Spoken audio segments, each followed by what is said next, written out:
Salutations tête de nage, je suis le chef et bienvenue dans Menu BD. Ouais, dans Menu BD, j'ai décidé que maintenant j'allais parler un peu de BD de temps en temps parce que je fais ce que je veux, c'est tout. Alors dans Menu BD, je parlerai de deux choses. Soit je parlerai de sorties récentes en BD que je commenterai pour te les faire découvrir, soit je parlerai de séries plus ou moins anciennes, un peu à la manière des menus manga, pour te les faire découvrir aussi.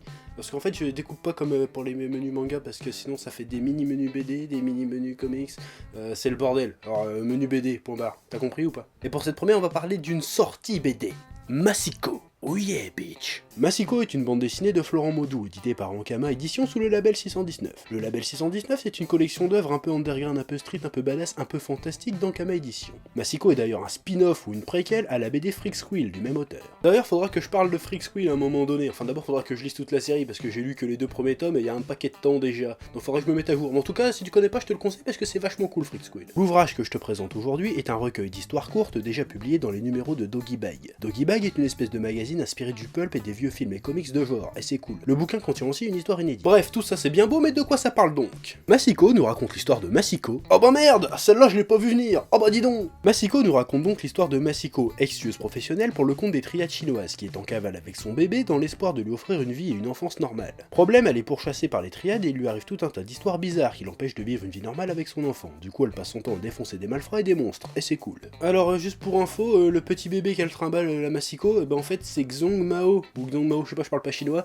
c'est une héroïne de Freak Squill, mais elle est petite. C'est juste pour que tu saches. Bon alors par contre, je te rassure tout de suite, y a pas besoin de connaître Freak Squill pour apprécier Masiko. Hein. D'ailleurs, moi, la première lecture, j'ai même pas capté que c'était dans l'univers de Freak Squill, tu vois.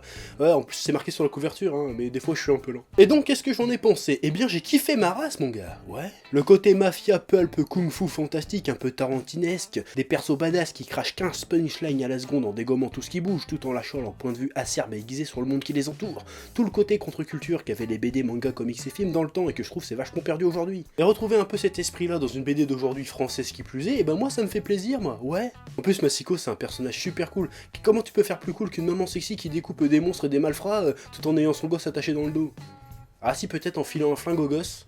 Ou alors un bébé avec un lance-flamme. Oh. Les trois histoires sont cool et proposent trois approches très différentes. La première se passe à Hong Kong, nous montrant Masiko qui tente de fuir son milieu naturel, c'est-à-dire les triades chinoises. La seconde se passe au Mexique, nous montre Masiko qui essaye de survivre dans le vrai monde. Le tout est très inspiré d'Une nuit en enfer de Tarantino et de Robert Rodriguez, et si tu connais pas, mate-le parce que c'est tellement n'importe quoi que c'est génial. Et la dernière, qui a une approche très stylisée, très artistique, qui contraste vachement avec le reste du bouquin, mais qui par l'originalité de son approche reste totalement dans ce côté contre-culture que j'évoquais tout à l'heure. Et graphiquement, ben c'est juste trop classe quoi, hein. Bon, Florent Maudou, là, je sais pas si tu regardes l'émission ou pas, hein, mais si tu regardes, sache que t'es un enfoiré, hein.